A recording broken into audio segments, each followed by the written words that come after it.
ಈಗಾಗಲೇ ಬೇರೆ ಬೇರೆ ಕಾರ್ಯಕ್ರಮಗಳು ನಡೆಯುವಾಗ ಬೇರೆ ಬೇರೆ ಸಂದರ್ಭಗಳಲ್ಲಿ ರಸ್ತೆಯಲ್ಲಿ ಏನೆಲ್ಲ ಮಾಡ್ತೀವಿ ನಾವು. ಈಗ ಗಣೇಶೋತ್ಸವದ ಸಂದರ್ಭದಲ್ಲಿ ಇಡೀ ರಸ್ತೆಯನ್ನ ಬಂದ್ ಮಾಡಿ ಅಲ್ಲಿ ಮೆರವಣಿಗೆಯನ್ನ ಮಾಡ್ತೇವೆ.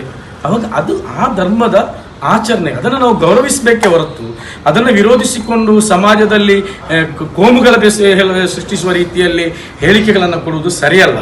ಈಗಾಗಲೇ ಏನು ಪಂಪೆಲ್ನ ಅಂತ ಬಜರಂಗ ದಳದ ನಾಯಕರುಗಳು ಈಗಾಗಲೇ ಹೇಳಿಕೆಯನ್ನು ಮಾಡಿದ್ದಾರೆ. ಈ ರೀತಿಯಾಗಿ ಮುಂದೆ ಕಂಡ್ರೆ ನಾವು ನೇರವಾಗಿ ಹಸ್ತಕ್ಷೇಪವನ್ನು ಮಾಡ್ತೇವೆ ಅಂತೇಳಿ. ಶರಣ್ ಪಂಪೆಲ್ರವರಿಗೆ ನಾವೆಲ್ಲುವಂತ ನೀವು ತಾಕತ್ತಿದ್ರೆ ಅದನ್ನು ಮಾಡಿ ನೋಡಿ.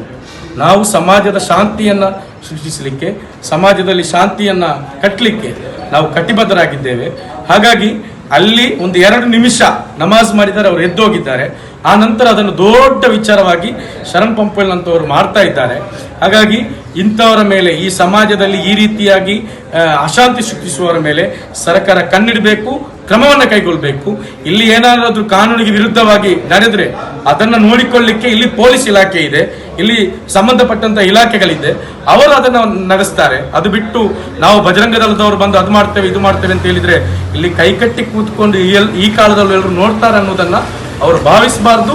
ಈಗ ಜನ ಪ್ರಜ್ಞಾವಂತರಾಗಿದ್ದಾರೆ, ಜನ ಒಟ್ಟಾಗಿ ಅದನ್ನು ಎದುರಿಸ್ತಾರೆ.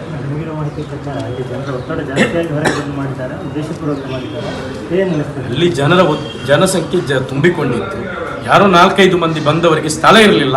ಆ ಕಾರಣಕ್ಕಾಗಿ 1-2 ನಿಮಿಷ ಅಲ್ಲಿ ನಮಾಜ್ ಮಾಡಿ ಅವಾಗಲೇ ಅಲ್ಲಿ ಎದ್ದು ಅವರು ಹೋಗಿದ್ದಾರೆ. ಆದರೆ ಅದನ್ನೇ ದೊಡ್ಡ ರಾದ್ದಾಂತ ಮಾಡ್ತಾರೆ. ಮಂಗಳೂರಿನಲ್ಲಿ ಬೇರೆ ಬೇರೆ ವಿಚಾರಗಳಿವೆ, ಬೇರೆ ಬೇರೆ ಜನಗಳು. ಇದೇ ಶರಣ್ ಪಂಪೆಲ್ರವರ ಇದು ಪಂಪೆಲ್ನ ಇದಿದೆಯಲ್ಲ ಬ್ರಿಡ್ಜ್, ಅದರ ಅಡಿಯಲ್ಲಿ ರಾತ್ರಿ ಅದೆಷ್ಟೋ ಕುಟುಂಬಗಳು ಮಲಗ್ತದೆ, ಅವರಿಗೆ ಮನೆ ಇರುವುದಿಲ್ಲ. ಅದರಲ್ಲಿ ಮುಸ್ಲಿಮರು ಅಂತ ನಾನು ಹೇಳುವುದಿಲ್ಲ, ಬೇರೆ ಬೇರೆ ಧರ್ಮದವರು ಇದ್ದಾರೆ. ಎಲ್ಲವನ್ನೂ ಧರ್ಮದ ಆಧಾರದಲ್ಲಿ ಅಳಿಲಿಕ್ಕೆ ನೋಡೋದಕ್ಕಿಂತ ಮಾನವೀಯತವಾದ ದೃಷ್ಟಿಯಲ್ಲಿ ಅವರಿಗೆ ಬೇಕಾಗಿ ಧ್ವನಿ ಎತ್ತಲಿ, ಅಂತವರಿಗೆ ಏನಾದರೂ ಮಾಡ್ಲಿಕ್ಕೆ ನೋಡ್ಲಿ. ಅದು ಬಿಟ್ಟು ಯಾವಾಗಲೂ ಕೂಡ ದಕ್ಷಿಣ ಕನ್ನಡ ಜಿಲ್ಲೆಗೆ ಬೆಂಕಿ ಹಚ್ಚುವಂತ ಕೆಲಸಕ್ಕೆ ಕೈ ಹಾಕುವುದನ್ನು ನಿಲ್ಲಿಸಲಿ. ಈಗಾಗಲೇ ಬೇರೆ ಬೇರೆ ಕಾರ್ಯಕ್ರಮಗಳು ನಡೆಯುವಾಗ ಬೇರೆ ಬೇರೆ ಸಂದರ್ಭಗಳಲ್ಲಿ ರಸ್ತೆಯಲ್ಲಿ ಏನೆಲ್ಲ ಮಾಡ್ತೀವಿ ನಾವು. ಈಗ ಗಣೇಶೋತ್ಸವದ ಸಂದರ್ಭದಲ್ಲಿ ಇಡೀ ರಸ್ತೆಯನ್ನ ಬಂದ್ ಮಾಡಿ ಅಲ್ಲಿ ಮೆರವಣಿಗೆಯನ್ನ ಮಾಡ್ತೇವೆ.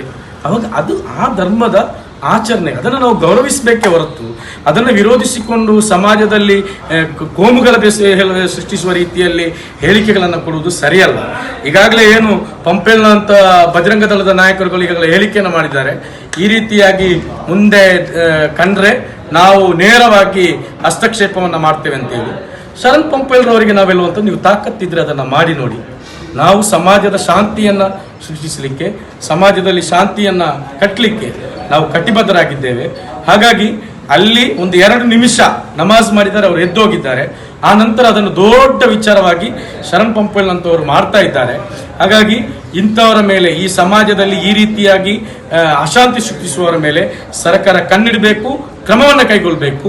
ಇಲ್ಲಿ ಏನಾದರೂ ಕಾನೂನಿಗೆ ವಿರುದ್ಧವಾಗಿ ನಡೆದ್ರೆ ಅದನ್ನು ನೋಡಿಕೊಳ್ಳಿಕ್ಕೆ ಇಲ್ಲಿ ಪೊಲೀಸ್ ಇಲಾಖೆ ಇದೆ, ಇಲ್ಲಿ ಸಂಬಂಧಪಟ್ಟಂತ ಇಲಾಖೆಗಳಿದೆ, ಅವರು ಅದನ್ನು ನಡೆಸ್ತಾರೆ. ಅದು ಬಿಟ್ಟು ನಾವು ಬಜರಂಗ ದಳದವರು ಬಂದು ಅದು ಮಾಡ್ತೇವೆ ಇದು ಮಾಡ್ತೇವೆ ಅಂತ ಹೇಳಿದ್ರೆ ಇಲ್ಲಿ ಕೈಕಟ್ಟಿ ಕೂತ್ಕೊಂಡು ಈ ಕಾಲದಲ್ಲಿ ಎಲ್ಲರೂ ನೋಡ್ತಾರೆ ಅನ್ನೋದನ್ನ ಅವರು ಭಾವಿಸಬಾರ್ದು. ಈಗ ಜನ ಪ್ರಜ್ಞಾವಂತರಾಗಿದ್ದಾರೆ, ಜನ ಒಟ್ಟಾಗಿ ಅದನ್ನು ಎದುರಿಸ್ತಾರೆ.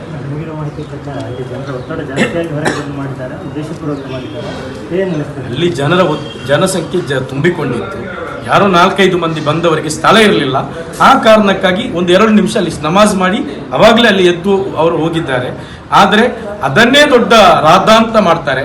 ಮಂಗಳೂರಿನಲ್ಲಿ ಬೇರೆ ಬೇರೆ ವಿಚಾರಗಳಿವೆ, ಬೇರೆ ಬೇರೆ ಜನಗಳು. ಇದೇ ಶರಣ್ ಪಂಪೆಲ್ರವರ ಇದು ಪಂಪೆಲ್ನ ಇದಿದೆಯಲ್ಲ ಬ್ರಿಡ್ಜ್, ಅದರ ಅಡಿಯಲ್ಲಿ ರಾತ್ರಿ ಅದೆಷ್ಟೋ ಕುಟುಂಬಗಳು ಮಲಗ್ತದೆ, ಅವರಿಗೆ ಮನೆ ಇರುವುದಿಲ್ಲ. ಅದರಲ್ಲಿ ಮುಸ್ಲಿಮರು ಅಂತ ನಾನು ಹೇಳುವುದಿಲ್ಲ, ಬೇರೆ ಬೇರೆ ಧರ್ಮದವರು ಇದ್ದಾರೆ. ಎಲ್ಲವನ್ನೂ ಧರ್ಮದ ಆಧಾರದಲ್ಲಿ ಅಳಿಲಿಕ್ಕೆ ನೋಡೋದಕ್ಕಿಂತ ಮಾನವೀಯತವಾದ ದೃಷ್ಟಿಯಲ್ಲಿ ಅವರಿಗೆ ಬೇಕಾಗಿ ಧ್ವನಿ ಎತ್ತಲಿ, ಅಂತವರಿಗೆ ಏನಾದರೂ ಮಾಡ್ಲಿಕ್ಕೆ ನೋಡ್ಲಿ. ಅದು ಬಿಟ್ಟು ಯಾವಾಗಲೂ ಕೂಡ ದಕ್ಷಿಣ ಕನ್ನಡ ಜಿಲ್ಲೆಗೆ ಬೆಂಕಿ ಹಚ್ಚುವಂತ ಕೆಲಸಕ್ಕೆ ಕೈ ಹಾಕುವುದನ್ನು ನಿಲ್ಲಿಸಲಿ.